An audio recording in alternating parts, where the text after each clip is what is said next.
So my next video series is going to be all about mental health.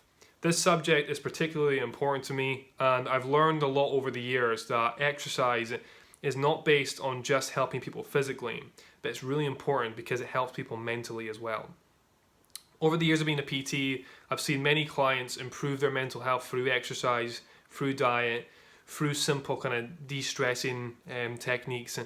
And I want to just help by doing this little 5-part video series and see if I can reach out to anybody online as well. The video series will be broken up into different subjects, different topics, and hopefully somebody can learn something from all the videos. This first video is going to be 5 tips based on my experience as a PT, 5 methods that I've kind of noticed have helped people in the past with their mental health. So I'm going to go through each of the tips, explain why it's in the video, and hopefully it can really reach out and help somebody learn something about mental health. So my first tip is to make sure you are following a passion in life. Following something weekly, monthly, yearly that you feel passionate about in your routine. So this could be, for example, running. I find running is something that I've always had a passion for. And whenever I do running in my week or in my days, my months, I always feel that extra benefit to my mental health. I feel less stressed, less anxious, and it really helps me get that clear mind that I always look for. Some people can find passions in things they do in their work. Others don't have that passion, so they have to find it outside work. This could be from exercise. It could be that you are passionate about a certain exercise, like a squat, a deadlift, a certain sport you enjoy.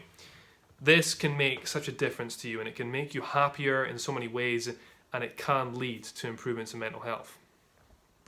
So the second tip is to make sure you're including downtime in your week. This is always something I bring up to clients. It's something that should not be missed for your week, and if it is, it can lead to that internal stress that eventually just comes out.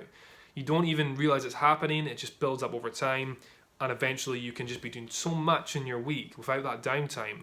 It can lead to that kind of anxiety, stress, things you don't want in your life.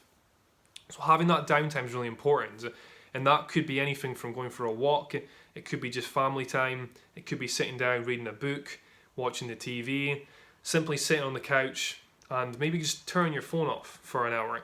Something in the week that allows you to de-stress and calm yourself down. So the next one is something I've really noticed can make a big difference to someone's mental health over the 5 years of personal training, is to make sure exercise, sleep and nutrition is an essential part of your week. If you can fit exercise in a healthy way, include foods you enjoy but in a healthy way as well, and then get the desired sleep, it can make a big difference to how you feel and what you do during your days. If you're constantly eating bad food, it can lead to bad habits, which mean it can lead to low energy levels. Same with sleep. If you're not getting enough sleep, your energy levels can be down. So these things should always be important to you every single week.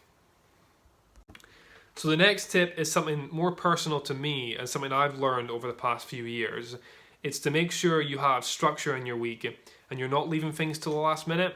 This is something I do all the time, and it will lead to stress, anxiety feelings, because these things will build up. And if you don't tackle the problem, it'll just manifest into a problem in your head more and more, and you'll start to overthink things.